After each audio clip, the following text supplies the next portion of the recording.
Good evening, everyone. I'm really excited to present here at the Curbivore conference. My name is Steve Simone. I'm the CEO and co-founder at Bbot.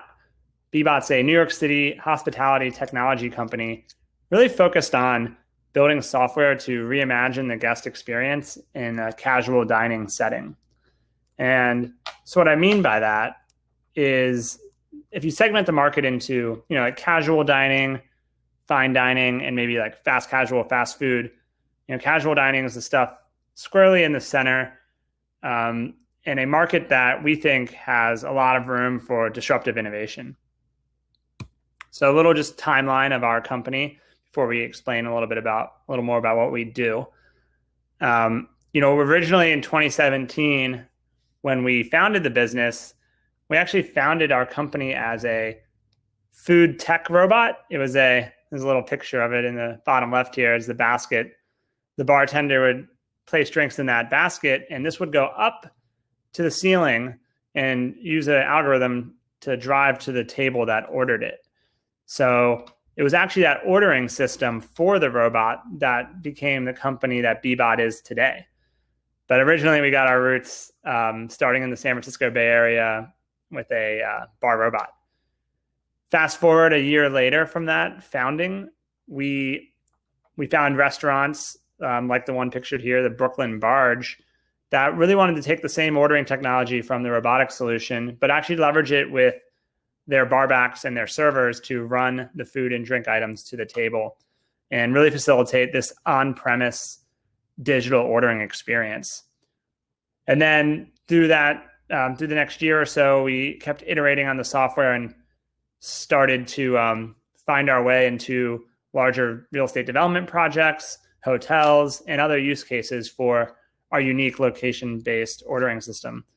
And then fast forward to today, we're expanding, listening to customers, and kind of expanding the use cases into catering and off-premise.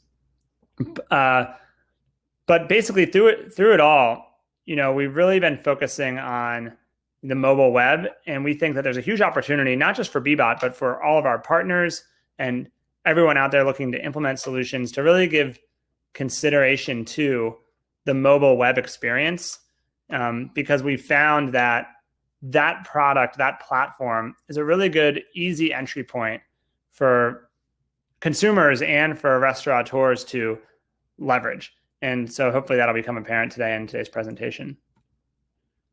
Just a little picture of our first customer and a little snapshot of the robot here on the right.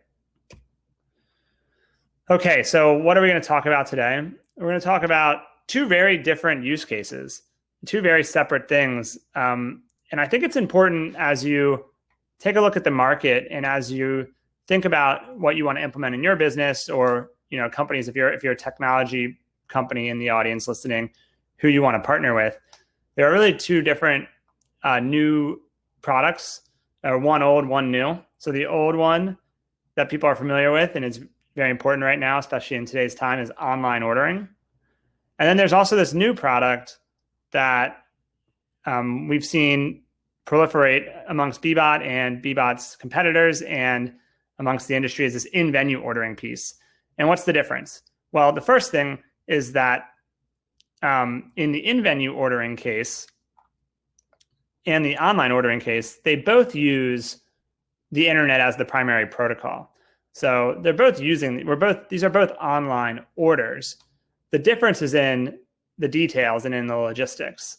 So in an in-venue case, guests are typically using their mobile device and scanning a QR code. That QR code is bringing in the menu from the point of sale. And then the guest is ordering, paying, and tipping. And then the order is going to the right printer or to the right screen at the bar or the kitchen. So that's the general in-venue flow. Now in the online ordering case, same thing, you're ordering on your phone or on your web browser at home. But for online ordering in particular, there's a lot of different options for the consumer. So as you might have seen in some earlier presentations in the conference, there's the third-party delivery systems that aggregate a bunch of different restaurants into a marketplace and send those orders to a tablet in the restaurant. Or there are more integrated online ordering products out there like Lunchbox or GoParrot that also provide extra marketing services on top of a great direct experience. So there's a lot of different online ordering options, and some of the primary features that are important in online ordering are really that marketing and that CRM system to help drive more orders.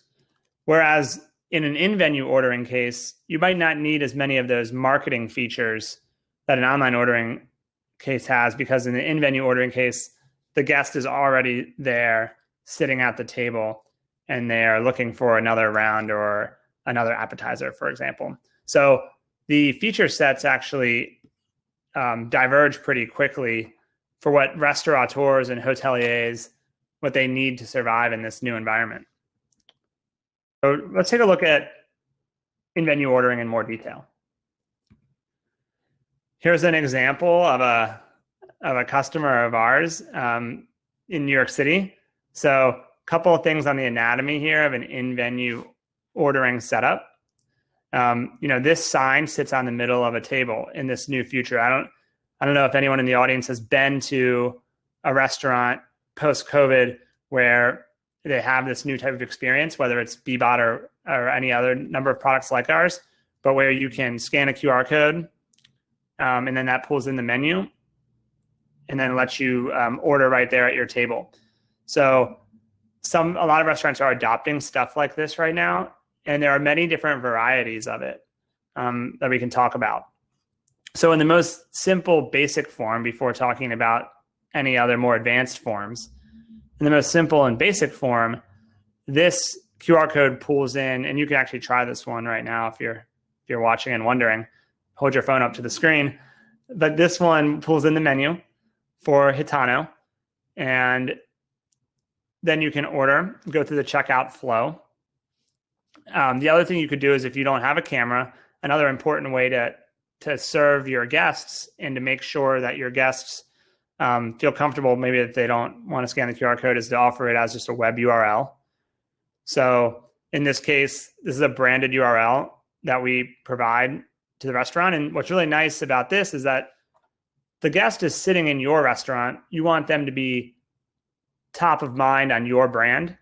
So we think a very branded web-based experience is one of the best solutions for a restaurateur in the venue. So in this case, you go to gitano.menu and just type in your table number 305. Now, there are some benefits to this system and centered around mostly the configurability and the streamlining of the operations. The other thing to note is when you put in something like this, you have to also change your operation a bit. So in the case of Gitano or some of our customers, one of the things they do is change the script that a server has when they seat you. So in the traditional dining setting, in a casual environment, you might be seated and then they start you say, hey, can I get you guys some water?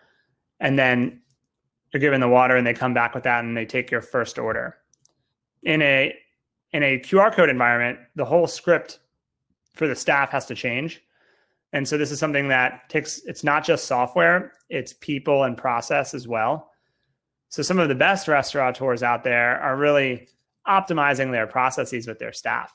And, the staff will sit you down in a customer of ours and they'll run you through a different script, which will introduce this system, let guests know they can order anytime.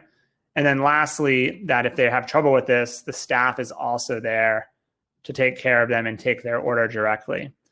Now, this is a new script and it's something that's a little different in dining culture. So I like to say that not only are we, changing how restaurants operate, we're also changing in general, what people are generally used to in American dining culture. So there's a lot of really fun and exciting things to work on that aren't fully just tech in this business, which is really cool. So there's just a visual of what I described on the last slide. One thing to point out I didn't mention is you'll see a lot of these systems today also start to bring in a tabs functionality. So think about in, the traditional casual dining sense, starting a tab at the bar. And the bartender will go to the point of sale system, or the server will go to the point of sale system and start your tab. Maybe they'll take your credit card and hold that behind the bar, or hold that, in a cup somewhere. Now, in the new world where we're leveraging mobile technology, we can start tabs on our phone. So we can open a tab. And what's really cool is then now this opens up a lot of new service model options for restaurants. So if someone starts a tab on their phone, now the way that a great system should be set up is that tab's now available for the staff. So in the environment what I was describing on the last slide, Hitano, imagine now if we started an order together on our phone and someone came by and said, I can throw in the next round for you. I've got it. You don't need to worry about reordering on your phone again. That is a system that I really think is the future of restaurants right there, that particular workflow. And it's very exciting to be on the forefront of that with all of our partners. And so I wanted to also point out that it's not just ordering, it's also, starting a tab and facilitating the entire experience while in the venue. So a couple things to think about if you're a restaurateur implementing a new system where guests can self-order in your venue is what your venue is like. This is a picture of our first ever customer post robots called the Brooklyn Barge. It's quite chaotic. Obviously, you wouldn't see a picture like this right now in COVID, but hopefully, we can all get back to these types of fun gatherings in the future. But what I wanted to bring up here is the point of this slide is to not reminisce on the past. It's actually to think about the future. And what I wanted to bring up here was thinking about logistics. So your place might be an outdoor seasonal like this, or it might have a rooftop and a outdoor patio and an inside spot. Or you might be a restaurant in a hotel and there's also a room service to consider. So there are many different types of environments. And again, thinking through all the different technology options to help facilitate and streamline your operations, you could really consider a number of different things. In this particular picture, one of the problems they had was severe bottlenecks at the bar, especially on a nice day in Brooklyn. So that's the primary problem they were trying to solve. In a restaurant that's in a hotel, it might not be a bottleneck at the bar you're trying to solve. What you're trying to solve is firing up orders in the lobby area, or opening a new revenue center in the rooms, or room service, facilitating easier orders there. So depending on your operation, you really want to consider, the problem that you're trying to solve. And we like to think that we're, a consultative operation helping you implement a great system there. So on the case study from the Brooklyn Barge, though, in 2 straight seasons after implementing, they saw a 25% increase in sales, season over season. And they really did streamline and simplify their entire process. I remember when we first implemented there used to be lines at the bar, and those lines were completely gone after implementing a service where anyone could order from their table, or anyone could order anywhere in the property. So let's talk about different use cases right now that you might have come across during the conference as well. And I mentioned the bar restaurant use case and the hotel use case. Another thing that people are really talking about are food halls and virtual food halls. So in a food hall setting, how can we leverage new technology and contactless technology to empower food hall operators? Well, food halls have many vendors. And one of the things that has always been a challenge in the food hall environment is the service model. So what technology can do is allow a family of 4 or a group of friends to order from multiple vendors at once while still enjoying and sitting at their common seating area. And so facilitating that multi-vendor transaction and the logistics around that is something that a lot of companies have been working on recently. And it's really exciting to see the food hall trends. The virtual food hall environment is something that is also, we see popping up. So some of our customers are opening virtual only brands that they serve out of their kitchen, but market it differently than their core restaurant. And you see a number of, in the major cities, you see a number of restaurants and restaurateurs working on this virtual food hall environment where they're creating different brands behind the scenes out of their same kitchens and then marketing them differently. That is more of a online ordering operation. And in the online ordering case, some of the things that are important there are, really representing how to drive awareness to that product.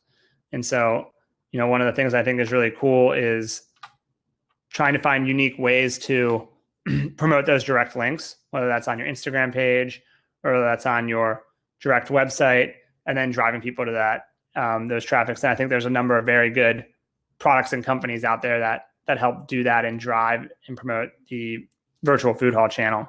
So that's something you're interested in discussing in the Q&A. We can certainly do that if you want to ask about that. Okay, let's pop into a demo and show a little bit about the Bbot product.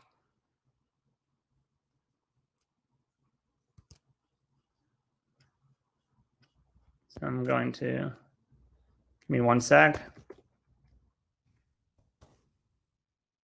Just going to log in.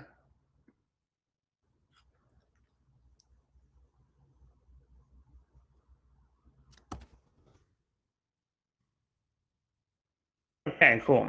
So this is just a demo account of the back end of a system.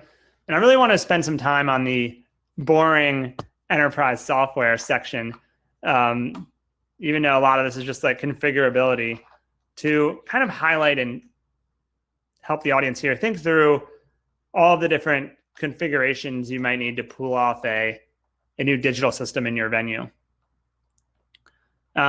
So one of the things, the first thing and foremost is to think about the menus, and whether you're doing like a to-go menu or an in-venue menu, being able to support different menus and edit them on the fly is quite an important feature. It's, table stakes essentially for when you're looking at software like this. And, we use a company called Omnivore as well as Go Direct, and you can check the sync status to make sure that that is all properly syncing with your point of sale system. So the two major considerations I like to think about, just operationally speaking, the future is awesome and it's great to, implement the new shiny object of, QR code ordering in the venue. But like I mentioned, the devil's in the details. You really want to obviously implement a system like that. You have to think about two really important things. And one of them is how you're going to sync menus or where you're going to manage your menus. And the other one is where are you going to send those orders and how are you going to inject them back into your point of sale system? Because the point of sale system is still the bedrock of a restaurant. So menu syncing is something that we specialize in. And for various reasons, you want to make the thing you're syncing from the master database. And in this case, I can't edit, for example, in this demo, I can't edit the price here because that's syncing from the master point of sale. So that's menu syncing. The other piece is order injection. And so I'm going to wheel you around the neighborhood here, 5 miles an hour, as they say, and just show you this other piece here in the settings. So the order injection piece is something where you would integrate with that point of sale system. And you got to think about the different revenue centers that you're sending orders into. The other thing to note is once you've integrated your point of sale, you might also want to integrate your feedback and intelligence systems. So maybe you have Google Tag to do tracking and data collection, some advanced stuff here. Or gathering feedback with companies like Ovation, which is very good to gather guest information and feedback after an order has been placed. We could talk more about integrations and how we view the world there in the question and answer section. So that's the two primary things to start is how you're syncing the menus, and then what other systems you're integrated with, and how are you integrated with your point of sale. From there, you really want to think about like all of the different rules around your menus and your timers and how the presentation views to your guests, and is it easy for them to read.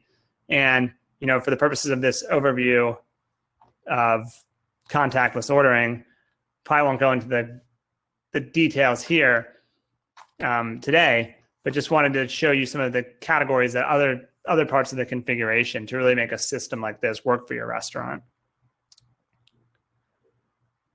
And then lastly, if we're doing just delivery instead of in-venue, like if we're talking about online ordering, some of the things that we've really seen customers leverage that we find interesting is around the holidays. So we got Thanksgiving coming up. I'm really excited for that. And you might only have a certain amount of meal kits or a certain amount of Thanksgiving dinners to sell. So you really want your system to be quite operational and automated, so your staff doesn't have to do too much of that logistics management.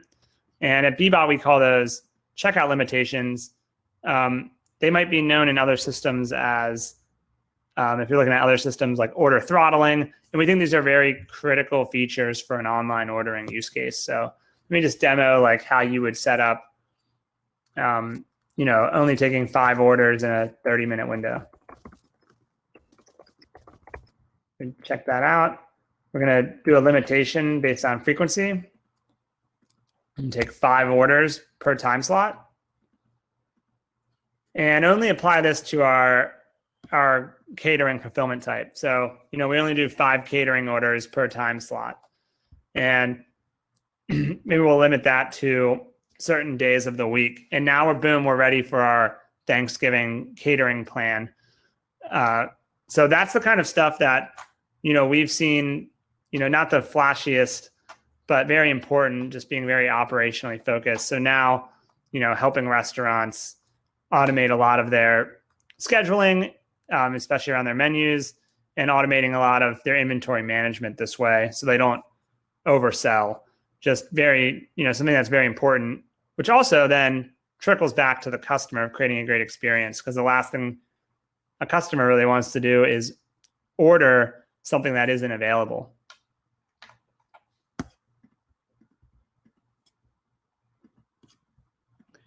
Great. And then, so that covers a little bit about the different operational stuff to implement an in-venue ordering system and an online ordering system.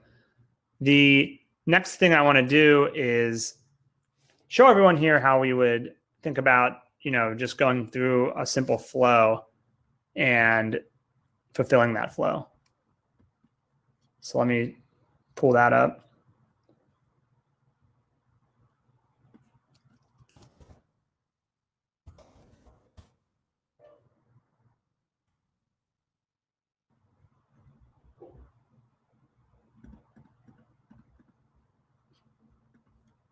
All right.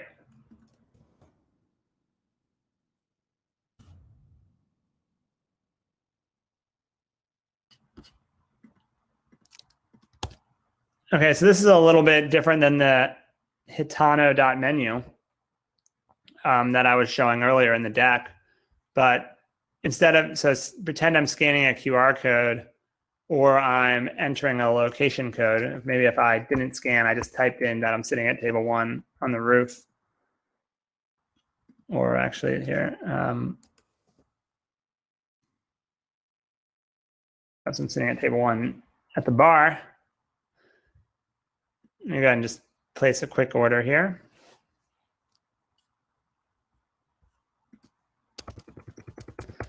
For a nice ice cold Coors Light.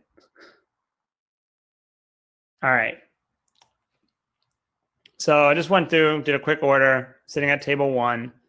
You'll notice a couple of things, that it's currently in waiting. And then once the staff accepts it, and when it's on its way, it'll be like the various steps to get to my seat. And I could also put my number in here Actually, I won't show my number, everyone, so y'all don't call me. Actually, I will. You guys can add me. I'm gonna put my number in, grab myself, get a text alert. So now I can get a text alert when the order is on its way. Now I'll show you on the other side. You'll notice that there is no orders waiting here. So what, is the system broken? It's actually not. This is showing a station that a bartender or server might see, and it's actually showing the roof station. So I can quickly jump over and switch stations as a manager here to the downstairs bar.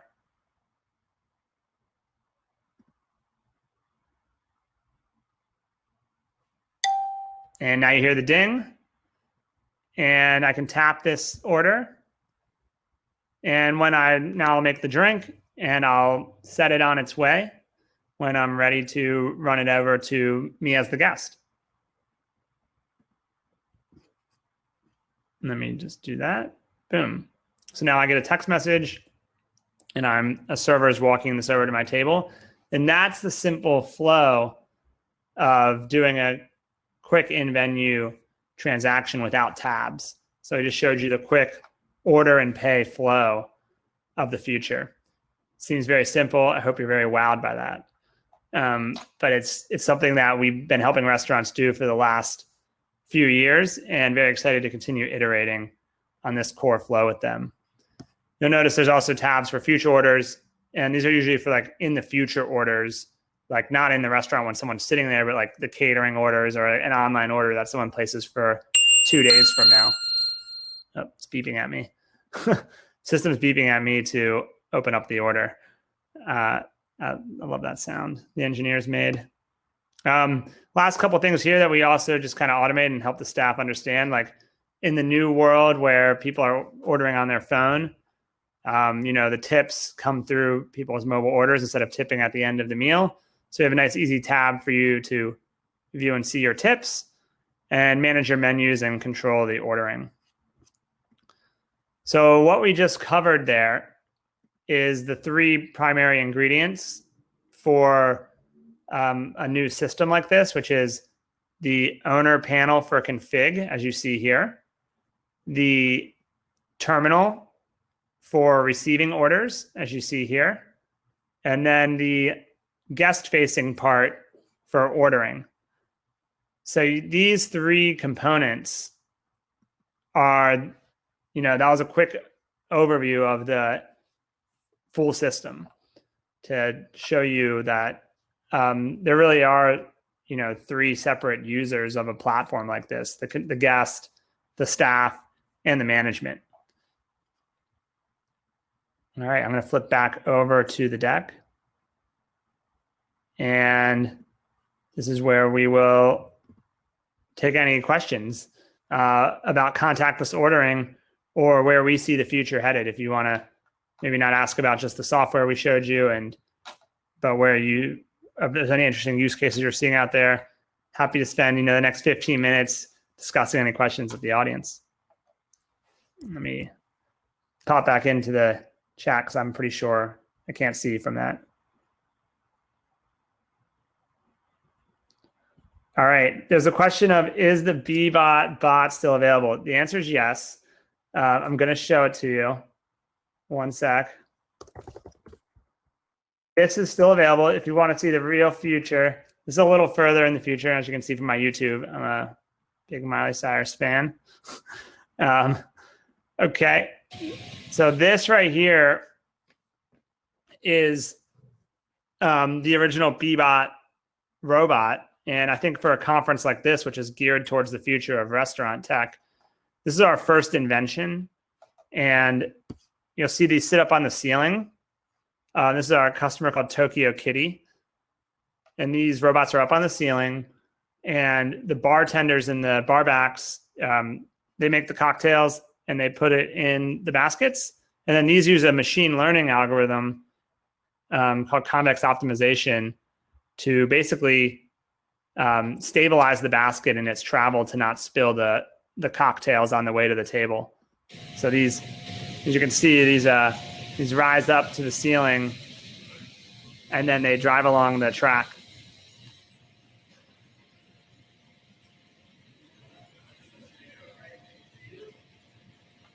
So you'll notice as they get to the top, it changes color to blue.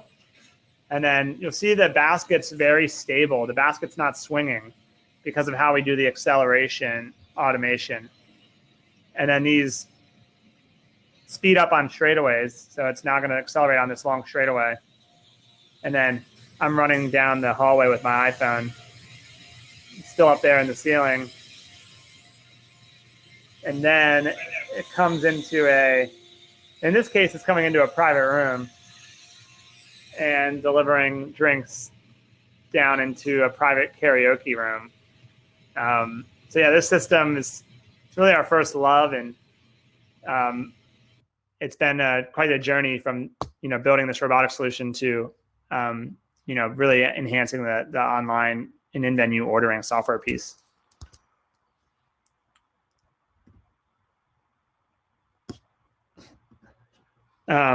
Yeah, I thought, especially Matt, I know this conference is geared towards the real cutting edge. So if you want to see the real cutting edge, that's Bbot the robots.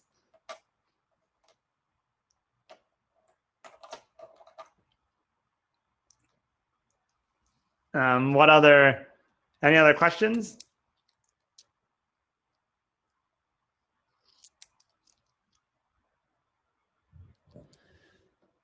Yeah. So allergies, food restrictions, et cetera, that's really important stuff. One thing to show you there is the tagging system. These are smart tags. You can create custom tags here. And label them as whatever you need to warn guests, but then you can add logic to the tags. So for example, this is something that's very unique to Bbot. I don't know if anything out there does this besides us, but if I wanted to say like prevent food or prevent drink order without food, you could basically say a prerequisite for order items at checkout and create custom rule sets to prevent guests from ordering, in this case, drinks without ordering food, which is like a New York law right now. But we could also handle that with warning signs and also checkout limitations around, putting up warning signs around allergies. But in general, what we do is just really clear labeling for the guests, and using a custom tagging system to create rules is the main way to handle that.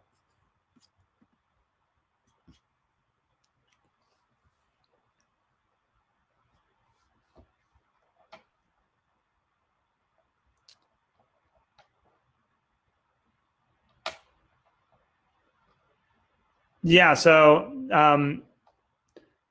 the tagging system actually, right now, it doesn't generate automatic warnings based on what you have in the cart. That's something we were going to add. But as far as like having it modify the visible menu based on the tag, that's a feature we're almost done. We're working on is basically creating like a preference settings for your signed in guests. So one thing to note is guests can do anonymous checkouts in our system. So if you're at a restaurant in venue, you're probably not going to want to take time to create an account. You might just want to order your drinks. But if they do create an account, then we are getting that guest data and we can start to store their preferences.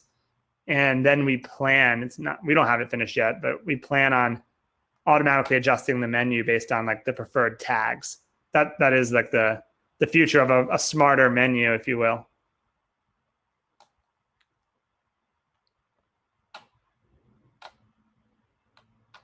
Thanks. Virtual food hall example, yeah.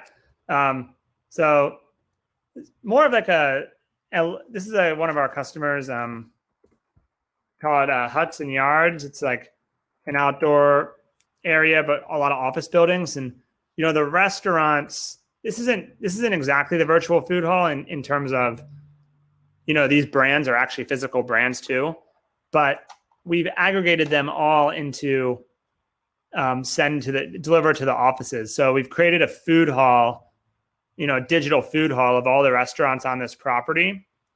And then we can facilitate online ordering to the offices.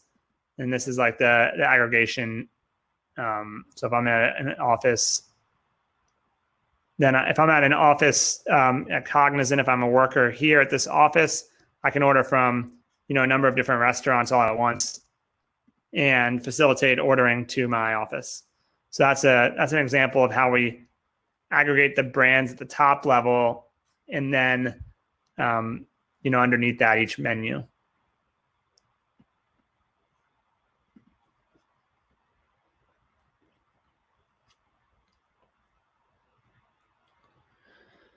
So yeah, that is Matt's good question. So that is another example of something that's pretty unique, and we're still exploring. We built software that I didn't show today, a fourth application that runners or aggregators use. It's called the Bbot Runner app. And this shows orders from across multiple vendors and instructs the runner to go the order in which they should pick them up when they're ready to be picked up and bag them into one bag. So it's a grouping app that we've written.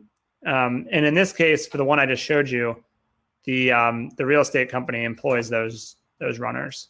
Bbot does not, but we provide the software to the runners that they use to manage the logistics.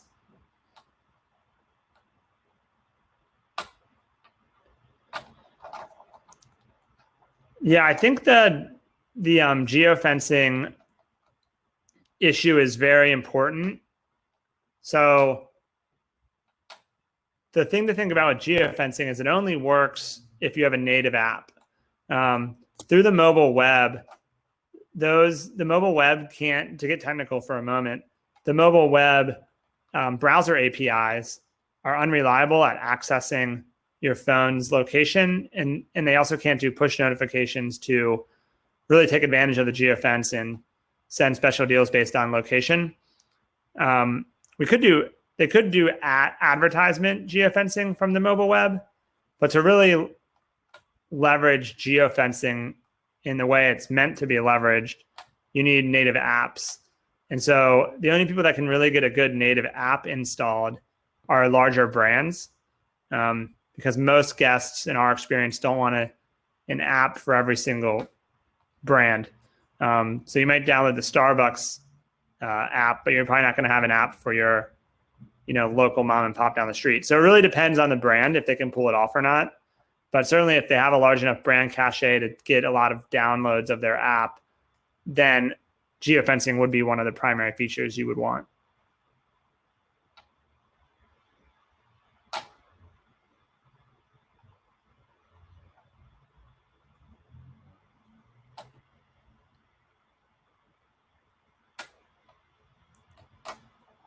Awesome. Well, this has been really great. I really appreciate Matt and the team for allowing me to come present Bbot and how to do contactless ordering and how to think about online ordering and in-venue ordering. If there's any additional questions, I'm Steve at bbot.menu. Feel free to email me or the sales team at sales@bbot.menu. We're happy to show a more personalized demo because obviously, this was just a high-level overview of everything, and certainly can go deeper on any particular area if you're interested.